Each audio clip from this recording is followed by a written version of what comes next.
think it's because my legs are swollen. Yeah. Again, straighten and relax. And again, straighten. But Yeah. was that painful? Yeah. Well done. Yeah. We'll do the other one. Yeah, that's okay. Just 50%. We're just warming up and then down. Not really, no. No. But I get achy and I do it night time with my back, lower back. Okay. But that's been off and on for quite a few years.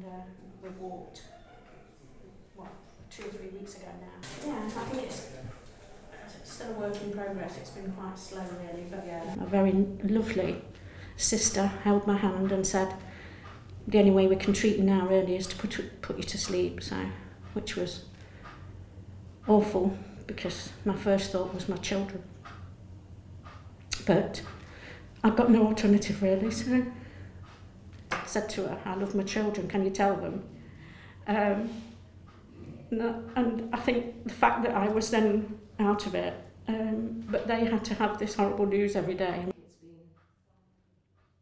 been very dramatic all round. It's quite emotional for me, so I don't know if I'll be able to answer you. Okay. I mean, the first 2 or 3 nights I was frightened of going to bed because the first night I went to bed I was having recurring dreams that I dreamt while I was in the coma. I might just ask you a couple more questions.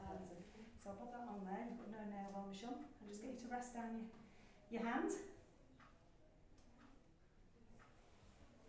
Some breathlessness, some cough, fatigue, muscle fatigue, and limitation in what they can do, activities of daily living, ADLs, but also some report quite vivid dreams, memory loss of the whole admission, what we call higher executive function.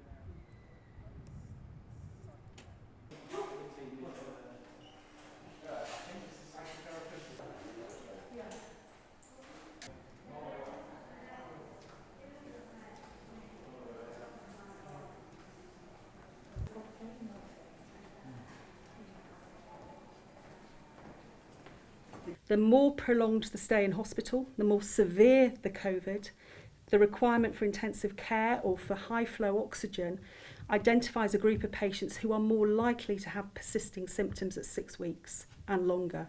Hold your arm at 90 degrees, elbow at 90 degrees, and then what you do is you squeeze this as hard as you can. We'll start with your right, so elbow at 90, but you're not going to rest it on the chair. And you're just going to give it a good squeeze. Okay, and then relax. That's really good, good squeeze.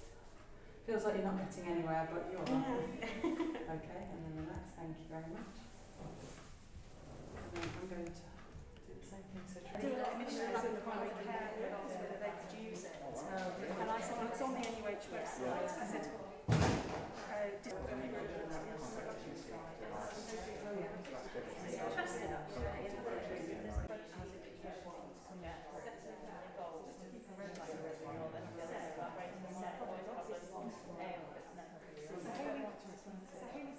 So to put someone on a ventilator, you need something that is reversible or treatable, which is one of the key determining factors of whether someone comes to intensive care and goes onto a breathing machine.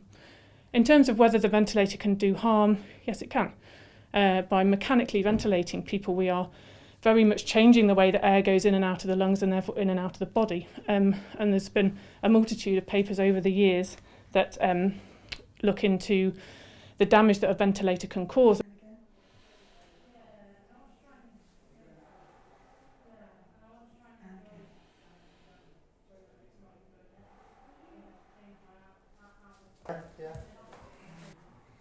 nice deep breath for me. It's a trial. It's a marathon really on a daily basis. So this is what you would expect a lung to look like, which was essentially normal, but essentially lots of black stuff, which is air. Now after about 7 to 10 days, it's the sort of at-risk period for someone with severe COVID. You can get a profound inflammatory response in the lung, and you can see that here. So all the nice black lung tissue is replaced by this, what we call ground glass area, 18 centimetres rather than 22 over there. And finally, we have this set of images. This is about 3 months after discharge. The picture that you see here is very similar to something called idiopathic pulmonary fibrosis, which is a progressive scarring disease of the lung. And we know that people who have idiopathic pulmonary fibrosis do progress and usually die within 3 years of diagnosis.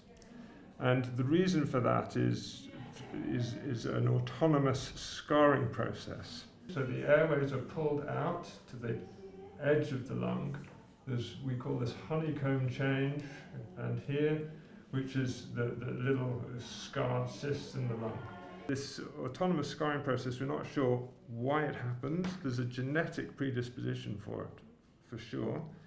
And it seems to affect elderly male people, which are the same demographic who are suffering severely from COVID pneumonia.